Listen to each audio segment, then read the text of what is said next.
Pixelators. So in the previous video we tackled Git, right? So in this video we're going to teach you how to use GitLab as well as to utilize its capabilities and features. So without further ado, let us begin. In connection with the remote repository we were talking about earlier, we have GitLab. Now, what is GitLab? GitLab is basically a web-based DevOps lifecycle tool that provides a Git repository manager. So in other terms, GitLab is a way of hosting it's a way of hosting your Git repositories in the cloud, as well as it provides CI/CD capabilities, for example, automated building, automated testing, automated deployment, and any automation stuff for that matter. So GitLab is a very powerful, platform for those of you who would like to automate your CI/CD workflows. Now, CI/CD workflow is an important aspect in saving time because it automates some of your manual tasks. For example, you would like to build an application. Instead of you typing all of those commands, you simply create a script and then GitLab runs that for you. So you save a lot of time from that. Another instance would be the automated checking of the code base itself.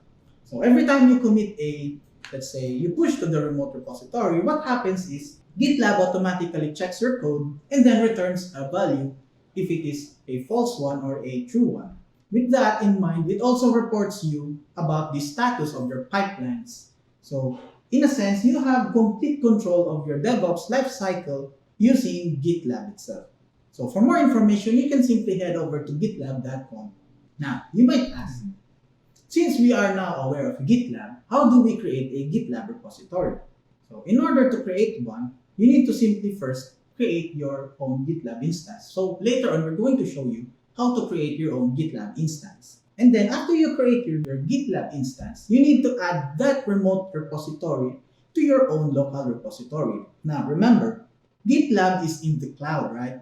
And your local Git codebase is in your local machine. What's going to happen is your local Git machine will push all of its content to the GitLab itself. Now, in order to do that, we need to add the GitLab as a remote source for your local machine. In a sense, you're telling your local machine that we have a repository up in the cloud. So we need to use that. So in order to tell your local repository about that, you simply need to add an origin, or rather, you need to add a remote. One of the most commonly used names in a remote repository is origin. You simply type a git space remote space add and then origin, which is the name of the remote repository, and then the actual link for the remote repository itself. Now, once it is added to your local repository, you now push all of your changes to the cloud by using the push command. So you push all of your changes to the origin itself. So for example,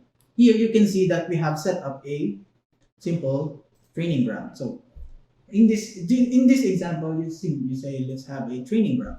So we need to add that origin, and then we need to tell our local repository to push all of our changes to that remote origin. So one useful feature of GitLab is issues. Now, issues is a way of tracking problems with your code base. So it allows you and your teams to manage handling of new features as well as improvements, and the most important one, the handling of bugs. So in a sense, GitLab allows you to manage your project and at the same time manage the repository itself. So that, in a sense, that improves the CI/CD workflow by integrating the fixing of issues and then the updating of features and improvements as well as the bug fixes all in a single platform. So aside from that, you have Git branches. Now, Git branches are effectively a pointer to a snapshot of your changes. So in order to visualize, here you can see that we have a master branch. By default, every repository has a master branch. Now, from then on, in case you want to create your own changes based on the master, you simply create a branch off of your master branch. Now, as you can see in this example here, we have the master branch right here. And then it branches off to its own here, indicated in the blue circle, meaning those are your changes based from the master branch.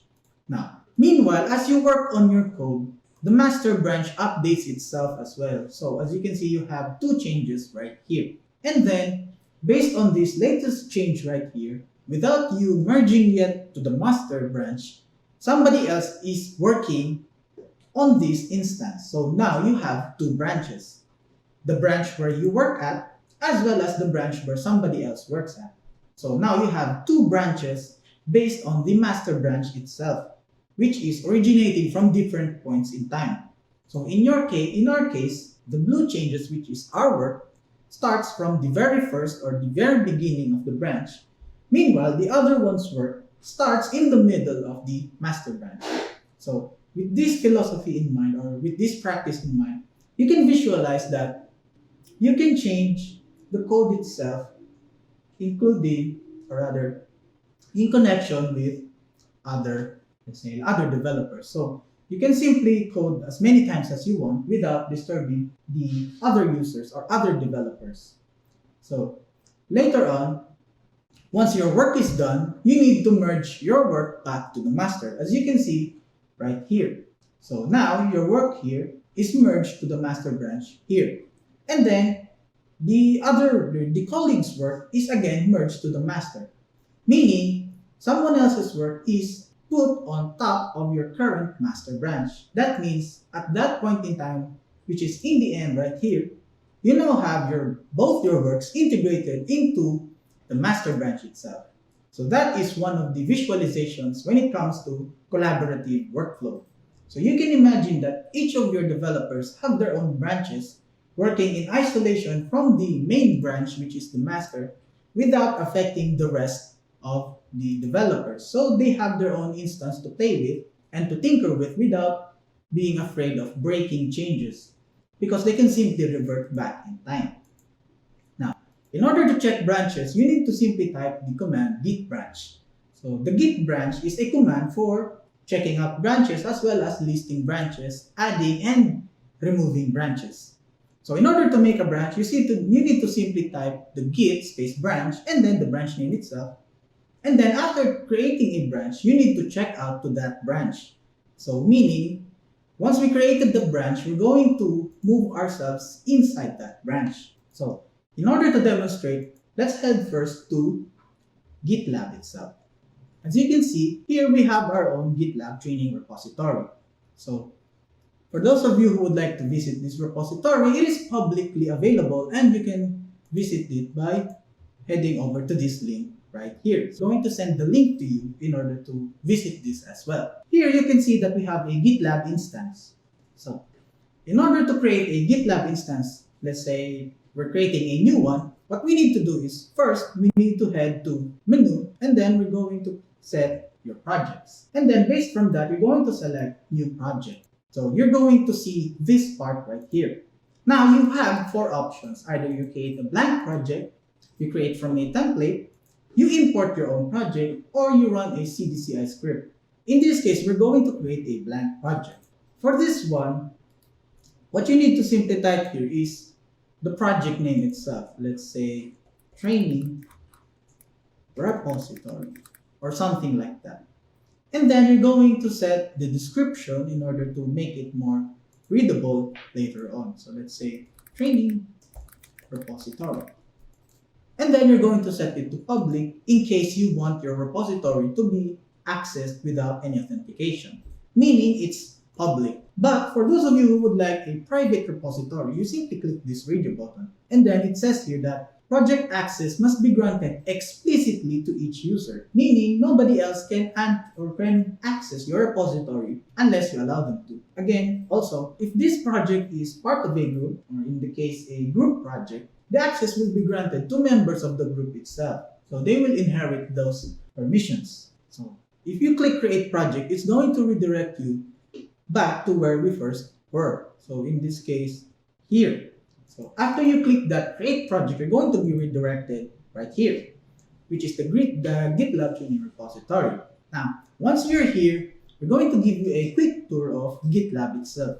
So for the project information, you see here all the activities regarding your GitLab repository, as well as you will also be able to see all the members of your repository, as you can see right here. So in this field, you can simply add users by using their username. For example, random person. So as you can see, it is a search field. So you can add users to your repository based on their usernames. And then you can select a role for them. Now, regarding roles, in this case, you have 4 roles.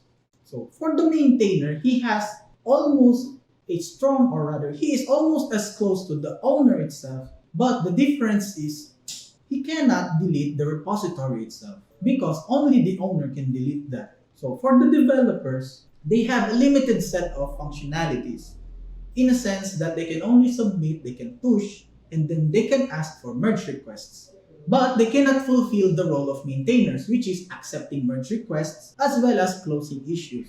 So for the reporter, what he does is basically he reports bugs, or he can access the issues list as well as the merge request list, or he has a much more limited features compared to developer.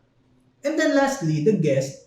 The guest is the most limited one, meaning you don't have access to merge requests, you don't have access to issues, or rather, it has a very limited set of features. So in order to learn more, we can visit the docs itself. So as you can see here, a guest can only use a very limited resource list. But in the case of maintainers, he can access a lot of these features. So you have more checklists over here compared to the guest one. So in order to learn more about the permissions themselves, you can simply click this link right here to learn more about roles. So also, aside from that, you can also set an expiration date for their access. In the case of, let's say you have those instances where you would like to give them limited time access, let's say 1 day or 1 week, you can set that right here. After the date expires, the GitLab itself automatically removes that member from your members list. So that is how you add members in a GitLab repository. So for the repository itself, here you can view the files itself, as well as the latest commit right here. So you can also view commits, you can view branches, as well as tags, contributors, and then you can visualize your Git repository right here. So later on, as we make commits to this repository, it's going to generate more and more graphs in order to visualize our repository. So for the issues, you have here the issues. So this is the place where you create issues for your GitLab repositories. And then you also have merge requests. So merge requests are a way of asking the maintainers to merge your code back to the target branch. Let's say you have a merge request from your branch to a specific branch maintained by a maintainer. They can approve or reject based on their analysis of your code. So you also have CI/CD capabilities right here. So in order to do that, you need to that's another story for another video or another topic. But in essence, CI/CD is, or in essence, this part right here allows you to configure your automated CI/CD configurations in the case of automated building, automated checking, automated deployment. All of this can be monitored in this part right here. So aside from those, you also have different features right here. So you have infrastructure and among all others.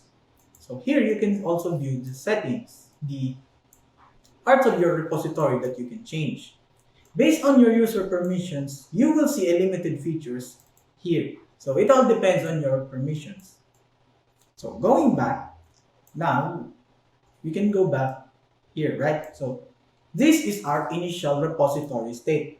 Now, what we're going to do is we're going to create our own repository, and then now that we have an empty repository, we're going to pull this one right here. So if you follow along, you will be able to pull these changes as well. So in order to do that, what we're going to do first is we're going to open our terminal. Okay, so now that we have a terminal, let's see, let's adjust the screen size for that. Let's adjust the font size. There, now it's bigger. So now that we have our terminal here, first we need to create a directory. So in my case, I'm going to move to the D drive, and then we're going to change to my temp folder, And then we're going to create a directory. Let's say test repository. Now we have our own test repository right here. Next, what we're going to do is we're going to move inside that test repository. Okay, now we're inside our repository. Going back to our discussion earlier, we stated that we need to first set up our Git configurations, right? As you can see here in our slides, right here, right? So we first need to set our configuration values. But before we do that, we need to first check the version. So let's do that. So by simply typing git --version, and then you wait for it, you will see your Git version. So in my case, I have a Git version 2.23, which is built for Windows. Now, after checking the version, what we're going to do next is we're going to set our configuration values, right? So we simply set these command values right here. So in order to do that, we simply need to type git space config, meaning we're going to alter the configuration, and then we append the global parameter, and then lastly we set the properties. So in this case, let's say user.name. So in my case, let's say that. So now I have set my username to Jazz. And then next this, we're going to set the email as we described here in our presentation. So next, what we're going to do is going to set the git config --global, and then we're going to set the email. Let's say, let's use my email. So like so. So once you do that, the email and the name is now set. In order to preview what we just did, we need to simply type the git space config and then list. So it's going to display all of our configurations. So as you can see now, here is our configuration set earlier, meaning that we set our name to Jazz, and then we set the user email to this one. So in your case, what you can do is you simply type your name for the user.name, and then for the user.email, you simply type your email address. So after doing that, what we're going to do next is we're going to initialize a repository, right? So in order to initialize our own repository, now do mind that we are in our own repository here, right? So we created a directory and then we navigated inside that directory. First, what we're going to do is we're going to type git space init.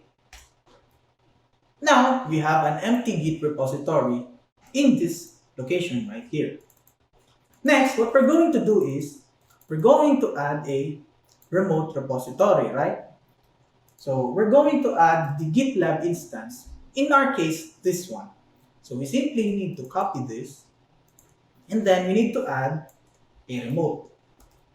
Let's say origin. So in this case, we add a remote named origin, and then we paste the link, and then we add a .git, indicating that we are going to add a Git repository. Now, next one would be to pull all of those changes in our repository. So you simply need to simply type git pull origin.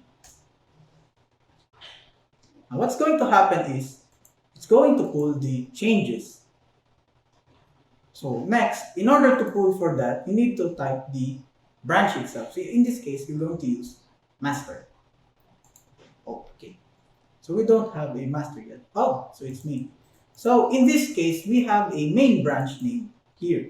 So we simply need to change this one to main. So now, it shows us that the main is now integrated to our Git repository. So if we navigate that, what we're going to see is, let's say if we go to that directory, what did we name that? Test repository. So as you can see, now we have a local copy right here, which is a complete copy of this repository right here in GitLab, right? So if you open the README, Say let's open it in our favorite text editor, like this one, you will notice that it is a complete copy of that said repository. So if you see here, you have the GitLab training repository branch tree, or rather batch tree, and then you also have that same code right here. So they're exactly the same. So next, what we're going to do is we're going to introduce changes to our repository. So in order to do that, we simply need to add a file here. So in order to add a file, what we're going to do is we need to simply add a text file. So in our case, let's say hello. So now you have a hello text file, and then we simply add here a hello world. Right? So now you have a file right here.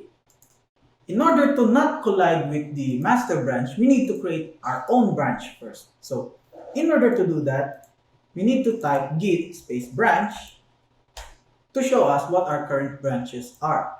So in order to create a branch, we need to simply type, let's say test.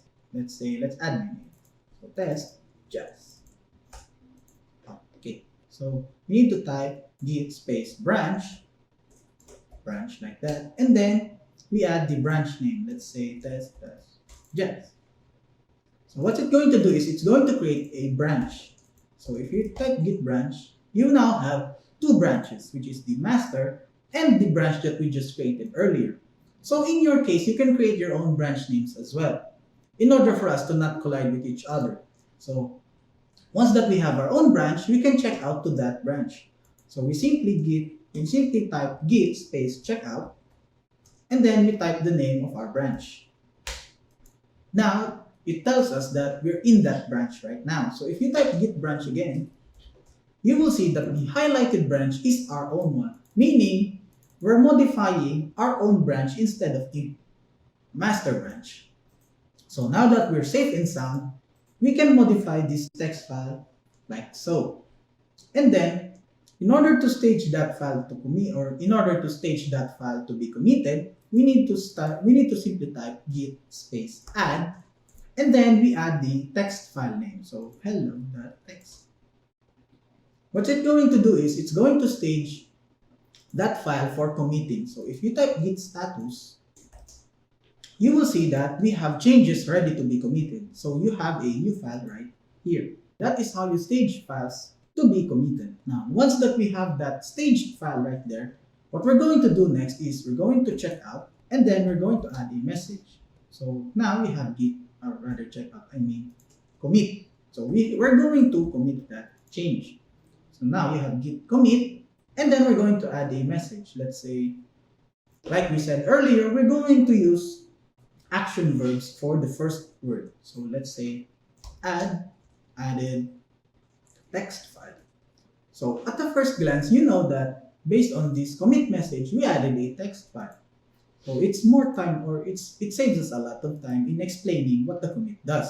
If we press enter, what's going to happen is Git is going to notify us that the file has changed and we inserted one file. Lastly, now that it's committed, we need to push those changes to the remote. So we need to type git push origin, and then we type our branch. So let's type the test dash. What's it going to do is it's going to push our changes to that repository. Now that we pushed our changes to a repository, let's head back to GitLab. Now here in GitLab, if you check the activity logs, you will see that I committed 1 minute ago. So meaning, what happened is I pushed a branch right here. So as you can see, GitLab was notified that it has received the changes I made earlier. Now, that is how you initialize a Git workflow. So it revolves around the creation of files, updating, modifying, and then you stage those commits. After staging those commits, you commit them, and then finally you push them to be stored in a GitLab instance for this example, GitLab.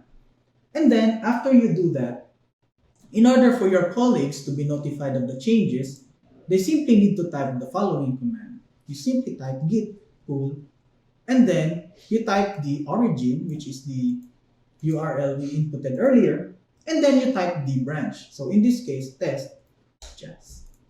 So what it's going to do is it's going to fetch the changes, all of the latest changes in that branch and integrate it into your own branch. Meaning you are now up to date, as you can see here. That means I'm already up to date, or rather, my commit is already the latest version there is. So that is how you commit and then push and stage your GitLab changes. So next would be to use GitLab itself. So now that we're able to push, or rather we're able to push changes to the GitLab itself, what's one typical workflow that we have right here is, here in the company, one typical workflow that we have is, after you push changes, you create an issue, or rather you submit a merge request. So in this case, you simply click the merge request. Now, what is a merge request? A merge request is a request in order for you to merge changes from one branch to another branch. So to specify, what we can do is we can create another branch. So we need to simply create a new branch. Let's rename it as test just 2. Now you have 2 branches, right? So if you check the status, we have nothing to commit, right? So if I type again branch, you will see that we have 3 branches, the first one and the second one. So we're going to switch to the second one. So we need to perform the command to check out to the next branch. So like so. Now we are on the second branch. So if you type git branch again, it will show you that we're on the second, or rather we are now on the second branch. Now what we're going to do is we're going to introduce some changes. So let's modify this file. So let's say hello world again. So now we introduced a change, right?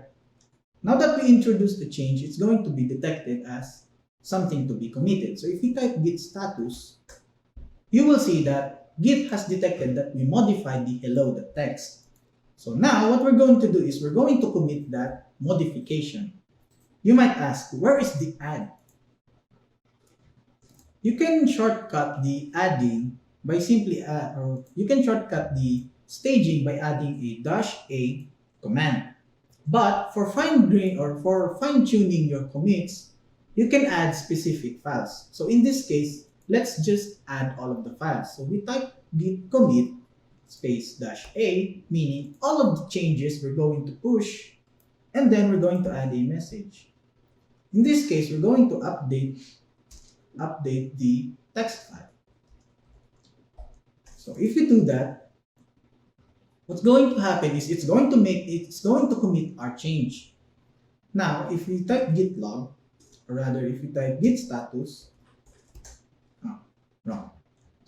git status, there's nothing to commit, meaning it is already pushed, or rather it is already committed. Next, what we're going to do is we're going to push that commit. So we simply type git push origin, and then we set it to test just 2, meaning we're going to push our second branch. So if we go back to our GitLab instance again, you're going to see that it has detected that we pushed another branch. Now we have 2 branches right here. So we have our first branch, which is this one, and then we have our second branch, which is this one. Now, in order to create a merge request, here's what we're going to do. We simply head over here to merge requests, and then we submit a new merge request. So for merge requests, what we need to do first is we need to select a source branch. So in this case, let's select our second branch, which is we updated the text file as shown here, right? Next, we're going to choose the target branch, which is this one, the other file, or the other, the other branch that we used earlier. So once we do that, you're going to see that you can now submit a merge request. So you simply type here the description, sample description here, let's say sample description. You can assign persons to check the merge request itself. You can also assign reviewers to review your merge request. You can set milestones as well, and you can set labels for that in order to in order to arrange and to organize all of your merge requests, because later on in time, when the repository gets too large, it is too difficult to manage all of these incoming merge requests, because the bigger the repository, the more commits you need to merge and the harder it is to maintain. So using milestones and labels helps you a lot in order to track your changes, as well as to, in order to chop up your changes to make it more manageable. So lastly, if all of these are okay now with you, you need to simply create the merge request. In order to make your workflow much simpler, here is what happens in a typical Git workflow scenario. We start with the staging, right? So we staged our commits. And then next, what we did was we committed them, right? And then after we committed them, we pushed them to the cloud, which is, in our case, the GitLab instance. And then after we did that, we notify our colleagues to pull our changes. And then after doing so, they integrate their own changes back to the repository. And then they pushed it back to the origin, which is the GitLab instance.